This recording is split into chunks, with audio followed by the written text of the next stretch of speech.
Assalamu alaikum student mathematics 4024. Welcome to Maths Guru. I hope you all are fine. I am fine too. Alhamdulillah. Student, this is a question on circle properties and this question is again from the mid of year exam. Grade 10 के paper का question है. I guess paper 1 का question है ये. And this question is of 3 marks and this is related to the symmetrical properties. आपको याद होगा कि जब circle property का टॉपिक हम पढ़ते हैं तो उसमें हम अपनी प्रॉपर्टीज को जो है ना वो टू कैटेगरीज में डिवाइड कर देते थे. The first ones that were related to tangents, chords, radius और डायमीटर, उसको हम कहते थे सिमेट्रिकल प्रॉपर्टीज. और जो दूसरी प्रॉपर्टीज थी जो कि प्योरली एंगल्स पे डिपेंड करती थी तो वो हम लोग उनको कहते थे एंगल प्रॉपर्टीज ऑफ सर्कल. वो 5 प्रॉपर्टीज थी एंगल प्रॉपर्टीज ऑफ सर्कल. उसमें फर्स्ट वन थी angle at centre. The second one was angle in a semi circle. The third one was angle in the same segment जिसमें वो cross overs बनते थे. And the fourth property जो कि सबसे favourite property थी हमारी, साइक्लिक क्वाड्रिलेटरल. और द फिफ्थ प्रॉपर्टी जो कि सबसे कम यूज होती है लेकिन ये है कि वो ग्रेड 11 के पेपर में हमने उसके काफ़ी क्वेश्चंस दिए थे. That property is called angles in the alternate segment. ठीक है, तो ये 5 प्रॉपर्टीज जो हैं इसको हमने एंगल प्रॉपर्टीज का नाम दिया था. और जो सिमेट्रिकल प्रॉपर्टीज थी उसमें ये जो लास्ट वाली प्रॉपर्टी नहीं थी जिसमें एक एक्सटर्नल पॉइंट से हम दो टेंजेंट्स ड्रॉ करते थे, तो ये वो वाली प्रॉपर्टी है. बेसिकली इसमें ये एक्सटर्नल पॉइंट है सी. यहाँ से मैंने दो टेंजेंट्स ड्रॉ किए हैं जो कि सर्कल को टच होके जा रही हैं, एक पॉइंट ए पे और एक पॉइंट बी पे. ठीक है, तो प्रॉपर्टी ये कहती थी कि भाई ये जो दोनों टेंजेंट्स की लेंथ है ना, मतलब सी ए और सी बी दोनों इक्वल इन लेंथ होंगी, ये दोनों बिल्कुल बराबर होंगी लेंथ में, ये प्रॉपर्टी कहती थी. इस वाली प्रॉपर्टी में हम लोग यहाँ सेंटर से एक लाइन जो है वो ज्वाइन करते थे to the centre of the circle, तो ये दो कॉन्ग्रुएंट ट्रायंगल्स में ब्रेक हो जाता था. ठीक है, तो ये वो वाली प्रॉपर्टी है जिसमें we have to find the angle. हमें कौन सा एंगल फाइंड करना है? We have to find angle A D B. हमें ये वाला एंगल फाइंड आउट करना है.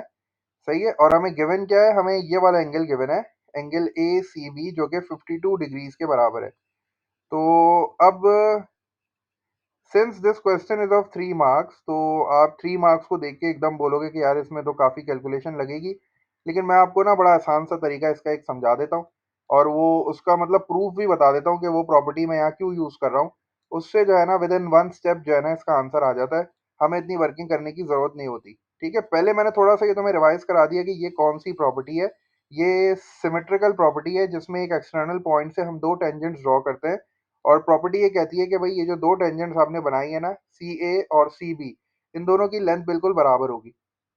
ठीक है, और फिर आगे भी इस प्रॉपर्टी में बोला था कि अगर आप यहाँ से एक्सटर्नल पॉइंट से यहाँ सेंटर तक एक लाइन ड्रॉ करोगे तो ये दो कॉन्ग्रुएंट ट्रायंगल्स में ब्रेक हो जाएगा, मतलब ये वाला एंगल भी हाफ हो जाएगा और ये वाला एंगल भी हाफ हो जाएगा. तो ये वो प्रॉपर्टी थी, लेकिन हम इस प्रॉपर्टी को यूज नहीं कर रहे हैं. ठीक है, हम इस प्रॉपर्टी को यूज नहीं कर रहे. हम एक दूसरी प्रॉपर्टी यूज कर रहे हैं जो कि बहुत ही आसान है और तुम्हें बड़ी आसानी से समझ में आ जाएगी. बस एक चीज मुझे ये बता दो कि ये जो तुम्हें यहाँ नजर आ रहा है सी ए डी बी, ये बेसिकली चार साइड्स है. ठीक है, सी ए एक साइड है, ए डी एक साइड है, डी बी एक साइड है और सी बी एक साइड है. तो चार साइड्स का मतलब है कि ये शेप जो है ना ये क्वाड्रिलेटरल हो गया. और तुम्हें पता है कि क्वाड्रिलेटरल का इंटीरियर एंगल्स का जो सम होता है ना वो 360 डिग्रीज के बराबर होता है. ठीक है, ये चीज हमें पता है. अच्छा, अब ये देखो कि हमारे पास एक और प्रॉपर्टी थी, वो कहती थी कि भाई रेडियस और टेंजेंट जो है ना वो हमेशा 90 डिग्री पे मीट करते हैं. मतलब ये रेडियस है आपके पास, ए डी जो है वो basically this is the radius of the circle, और ये जो बी डी है ये भी रेडियस है. तो ये रेडियस और ये टेंजेंट, तो ये जब भी मिलेंगे 90 डिग्री बनेगा. और फिर ये बी डी भी रेडियस है, तो इसका मतलब है कि भाई ये वाला एंगल भी 90 डिग्री होगा. तो अब ये है क्वाड्रिलेटरल जिसके दो एंगल्स हो गए 90 और 90. तो 90 प्लस 90 इक्वल्स टू 180. तो ये तो 180 हो गया. अब कितना बचा बाकी? बाकी बचा 180. तो इसका मतलब ये हुआ कि मैं आपसे ये कहना चाह रहा हूँ कि अगर इस तरह की कभी भी फिगर आपको दिखे और वो आपसे इन दोनों में से कोई एक एंगल पूछ रहा हो, तो आप याद रखना कि ये जो दोनों एंगल्स है ना, सम जो है ना वो 180 बनेगा.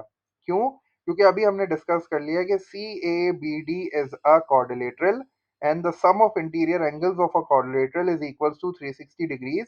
ये भी 90 हो गया, ये भी 90 हो गया, तो 90 प्लस 90 हो गया 180 डिग्रीज. अब बचे 180. इसका मतलब है कि जब मैं इन दोनों एंगल्स को ऐड करूंगा तो 180 आंसर आना चाहिए. तो बस यही वाला कॉन्सेप्ट यूज करते हैं. ये वाला एंगल उसने हमें दिया हुआ है 52। In order to find out this angle हम क्या करेंगे, इसको 180 में से माइनस कर देते हैं बस। तो 180 में से जब मैं 52 को माइनस करूंगा तो आई विल गेट 128। तो इसका जो आंसर आ जाएगा that will be equals to 128 degrees. ठीक है, तो ये एक स्टेप में जो है ना वो हमने ये कॉन्सेप्ट यूज करके अपना एंगल फाइंड आउट कर लिया।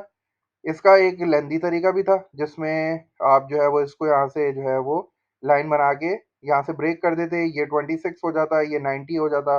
26 और 90 को ऐड करते, ये वाला एंगल आता है, इसको डबल करते तो 128 ही आंसर आना था। तो वो थोड़ा सा लेंदी कैलकुलेशन हो जाती।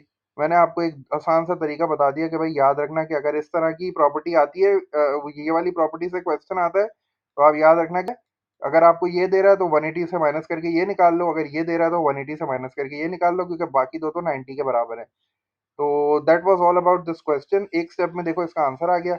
आपको पूरे 3 मार्क्स मिल जाएंगे क्योंकि बिल्कुल आपने जो है वो सारी वर्किंग कर दी। आपने यहाँ रेडियस बना दिया, आपने 90 डिग्री बना दिया, और आपने जो है वो इस तरह 180 माइनस 52 किया। तो the required answer is coming out as 128 degrees.